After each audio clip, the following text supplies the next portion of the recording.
ఒంటిమిట్ట చెరువు ఏదైతే ఉందో దాన్ని ఒక పర్యాటక అంశంగానే తీసుకుని దాన్ని డెవలప్ చేయడానికి, దాన్ని పూర్తి స్థాయిలో టూరిజంకి ఉపయోగపడే విధంగా వచ్చిన వాళ్ళు అక్కడ బోటింగ్ కూడా చేసుకునేలాగా, చక్ర స్నానం చేయటం భగవంతుడిది ఇవన్నీ ఒక ఎత్తు అయితే, అక్కడికి వచ్చిన వాళ్ళు బోటింగ్ చేయడం ద్వారా కొంచెం పర్యాటకులను ఆకర్షించాలనే ఉద్దేశంతో బోటింగ్ యాక్టివిటీని పెంచాలని ప్రయత్నం చేస్తా ఉన్నాం.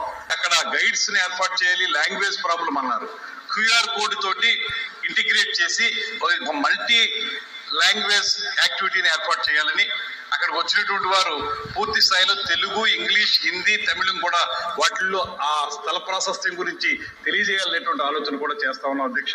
అదేవిధంగా తప్పనిసరిగా ఏ ఒంటిమిట్ట చెరువు అయితే ఉందో దాన్ని పూర్తి స్థాయిలో ఆధునీకరించి అందులో నీరు వచ్చే విధంగా, దాంతో పాటు అక్కడ బోటింగ్ కూడా జరిగే విధంగా, ఇప్పుడు పీక్ టైంలో చాలా ఎక్కువ మంది పర్యాటకులు వస్తారు, అందువల్ల వాళ్ళకి బోటింగ్ కూడా సౌకర్యం కల్పించే విధంగా, అదేవిధంగా హరిత రిసార్ట్స్ ఏవైతే ఉన్నాయో అవి నిర్లక్ష్యానికి గురయ్యాయి గడిచిన 5 సంవత్సరాలుగా, వాటిని అన్నింటినీ కూడా శుభ్రపరిచి అక్కడ రూములు కూడా పెంచి, అదేవిధంగా రెస్టారెంట్ ని ఆధునీకరించి దాన్ని పూర్తి స్థాయిలో భక్తులకు కానీ పర్యాటకులకు కానీ అనుగుణంగా వారికి తగ్గట్టుగా వారికి అందుబాటులోకి తీసుకురావడానికి ఈ ప్రభుత్వం నిర్ణయిస్తుంది. దీన్ని మేము పూర్తి స్థాయి పర్యాటక కేంద్రంగా అభివృద్ధి చేస్తాం.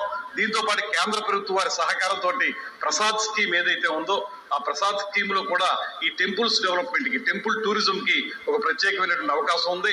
ఆంధ్రప్రదేశ్ లో పర్యాటకానికి ఒక అద్భుతమైనటువంటి అవకాశాన్ని కల్పించే విధంగా ఒంటిమిట్ట రామాలయాన్ని కూడా తయారు చేస్తాం అనేటువంటి మాటని తమరి ద్వారా అందరికీ తెలియజేస్తాం.